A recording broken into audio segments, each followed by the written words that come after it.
नौकरियां नहीं ढूंढो,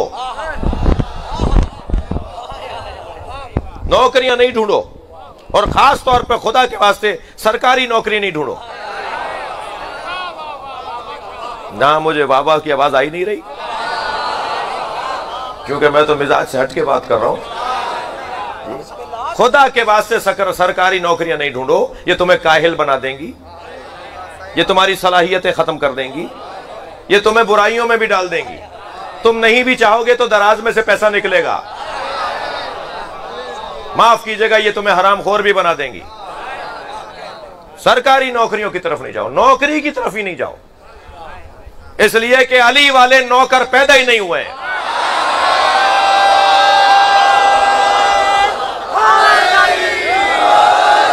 मेरे बच्चों, कारोबार की तरफ जाओ, अपने हाथ में हुकूमतें लो।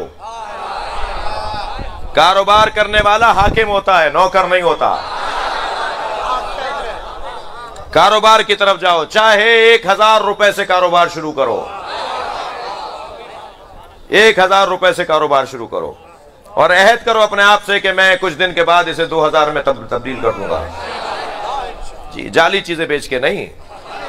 जब पहले ही नियत साफ है तो फिर आगे नियत क्यों खराब करेंगे। जी, कारोबार की तरफ जाओ। मैं बच्चों जवानों से कह रहा हूं, नौकरियां नहीं ढूंढो। मैं आपको बशारत दे रहा हूं मिंबर हुसैन पर बैठकर, अगर आज आपने इस नुस्खे पर अमल कर लिया, 10 साल के बाद, टाइम लगेगा, 10 साल के बाद अली के चाहने वालों में कोई फकीर नहीं मिलेगा। आप ढूंढ रहे होंगे कौन अली वाला है जिसके पास नौकरी नहीं है, कौन अली वाला है जिसके पास पैसा नहीं है। वो मैंने 10 साल भी ज्यादा कह दिए, मेरे मौला मुझसे नाराज ना हो जाए।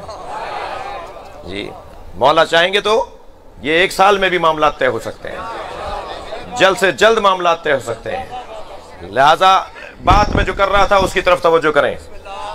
तो मौला अली अलैहिस्सलाम से जुड़े हुए लोगों का मिजाज ही कुछ और है। हम जिस घड़े से पानी पीते हैं उसका जायका ही कुछ और है। हम जिस मशरब के लोग हैं, जो ज़ौक़ और जायका हमारा है, वो किसी और का नहीं है।